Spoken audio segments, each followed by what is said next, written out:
Então, história e fotografia, né? Então agora essa segunda parte, algumas questões, né, digamos assim, teórico-metodológicas, né? Obviamente, cada item desse poderia ser trabalhado assim, numa dimensão muito maior, né? A gente tem meio semestre só para discutir algumas dessas questões, mas basicamente assim, digamos, a primeira questão importante, né, e que também tem muitos livros a respeito, é essa questão da ontologia da fotografia, que é uma fotografia, né? Bom, uma definição muito simples e também questionável sobre o que é uma fotografia. A fotografia se distingue das demais tipos de imagens, né? As imagens manuais, as imagens artesanais e um conjunto de outras imagens, por ser uma imagem técnica. A gente poderia dizer,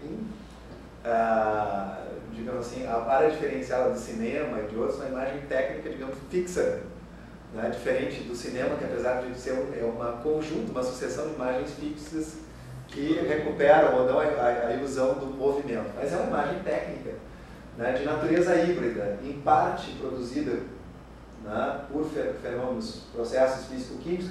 Quando nós estamos falando da fotografia analógica, porque a fotografia numérica, ela é uma fotografia pré-modelizada, ela é uma coisa completamente diferente disso aqui. Isso aqui é para película, né?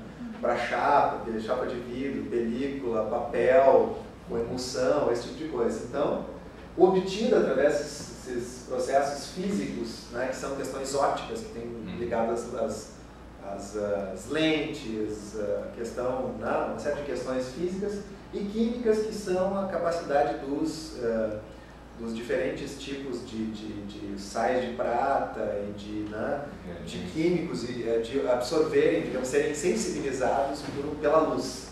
Então, no momento em que se descobriu as questões das lentes e se reuniu, né, junto com a questão da câmara obscura, e se reuniu com as questões químicas, está se produzindo a fotografia, né? Mas, em parte, ela tem essa natureza, que é essa natureza, digamos assim, técnica e, sobre um determinado momento do século XIX, entendida como automática, né? Mas, pelo outro lado, toda a fotografia, né, ela é o produto de uma ação humana, uma ação social, uma ação cultural, onde entra, então, as questões, né, a sensibilidade, a subjetividade do fotógrafo, né, dentro das limitações que cada equipamento permite, né, porque a caixa preta, como diz William Fluxer, tem o seu mecanismo, tem uma forma de funcionamento, mas o fotógrafo também é copartícipe da produção da imagem, né? Então, onde entram concepções socioculturais, né, estéticas e da sociedade ao qual ele pertence, né? Fotografia, ele está trabalhando em que quadro, ele pertence a uma agência, está trabalhando para o Estado, para o mercado, para uma instituição pública, privada, o uso dele é privado, é público, né? O indivíduo tem uma formação específica, todas essas coisas entram naquilo que vai ser essa imagem, né? E depois a questão de quem olha, né? A produção, por onde ela circula, e depois quem olha, que é uma coisa que a gente volta na sequência. Toda imagem, ela é, na verdade, uma interpretação. Nunca ela é um espelho, um reflexo. Toda imagem é uma interpretação.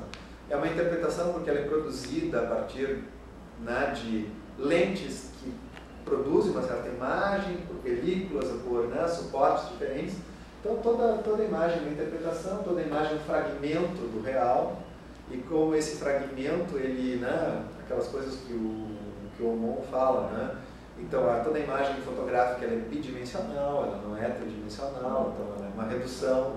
Toda imagem ela é um enquadramento, quer dizer, ela seleciona fragmentos do espaço e deixa outros fora, na invisibilidade, e ela é uma interrupção do fluxo do tempo também, né?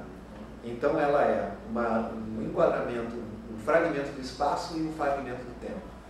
Instantes, entre aspas, congelados de tempo e fragmentos do espaço, né?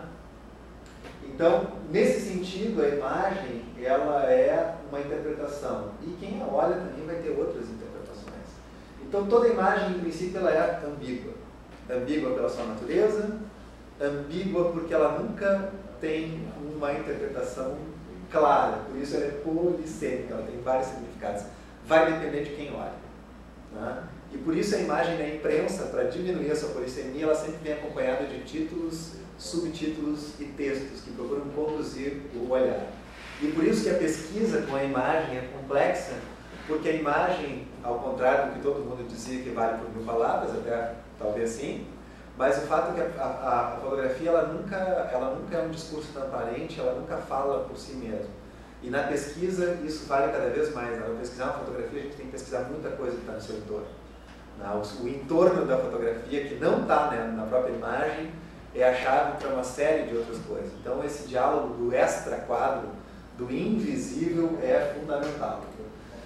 Um texto clássico, né, do Philippe Dubois, no Ato Fotográfico, que hoje ele está pesquisando outras questões e tal, mas fala de 3, digamos assim, concepções a respeito da fotografia, que na verdade não são, digamos assim, sucessivas no tempo, mas existem já desde da invenção da fotografia, da técnica e tal, essas 3 perspectivas, né? A fotografia como um espelho do real, apesar da gente dizer, e o senso comum já ter assimilado que a fotografia ela é um recorte, ela é um fragmento e tal, quanto nós nos defrontamos com fotografias em vários contextos, na verdade nós pensamos muitas vezes a fotografia como isso, né? Como um testemunho fidedigno, né, da realidade. Às vezes nós pegamos fazendo isso no jornal, com os textos escritos, porque pela autoridade que às vezes o meio tem, né, e pela questão técnica, pelas questões que estão em volta, que muitas vezes não são dominadas pelas pessoas, né? E esse é o grande problema daquilo que a gente vê na sequência, né, agora das concepções historiográficas de estudo, que é da cultura visual hoje, que diz o seguinte: vivemos numa sociedade da informação, uma sociedade que cada vez mais utiliza as imagens, diferentes tipos de imagem, diferentes tipos de suportes, cada vez mais, digamos assim, presentes, né, nos computadores, nas telas dos celulares. São câmeras potenciais, filmadoras potenciais, etc. Mas cada vez a gente tem menos tempo para olhar para as imagens e cada vez a gente parece que não domina menos a técnica de produção. E logo domina menos, tem menos capacidade de interpretação. Por quê? Porque o fluxo é muito grande e porque a especialização da produção é cada vez maior. Isso nos coloca numa espécie, digamos assim, de descompasso entre a produção massiva e o nosso cotidiano inundado de imagens, a nossa capacidade de parar, pensar e interpretá-las, né? E como a gente sabe, em relação ao texto, em relação ao som, em relação à imagem, a mesma coisa. O tempo de ver e o tempo de interpretar, são tempos diferentes, né? Cada um tem o seu tempo particular.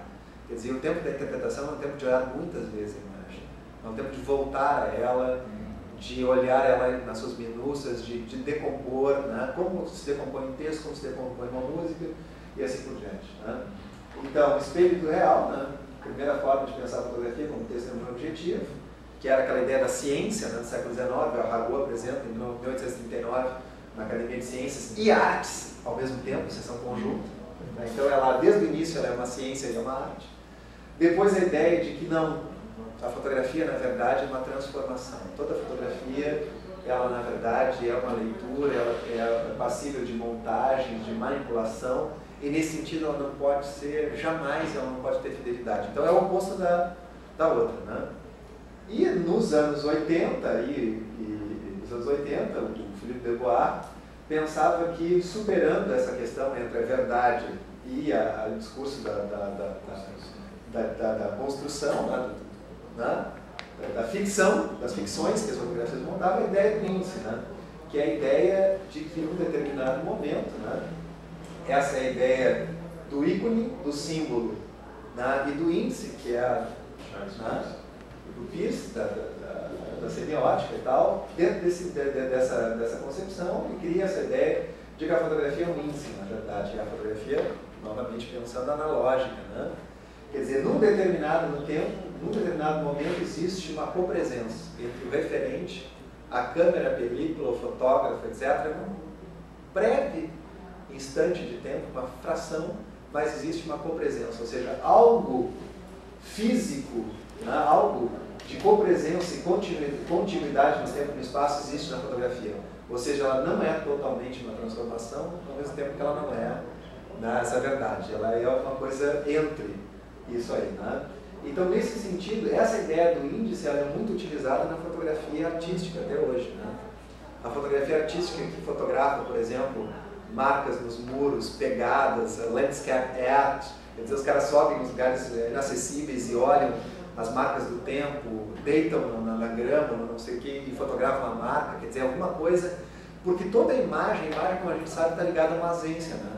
Da sua origem, da antiguidade, a origem grega, depois a transformação da palavra de imago, né? Tem essa ideia de máscara, né? Quer dizer, a relação entre a morte e alguma coisa que se estende para além da morte. A fotografia é isso. A fotografia é num instante que passou, que foi perdido, mas alguma coisa com uma máscara dela, que não é ela, né? Que é uma outra coisa, de uma outra qualidade, mas que teve um certo contato, ou apresenta aquilo, ou reapresenta de alguma forma, e está ali presente, né? Então a fotografia tem essas, como eu disse para vocês, né? Isso aí é a questão da ontologia da fotografia, dá muito pano para manga, né?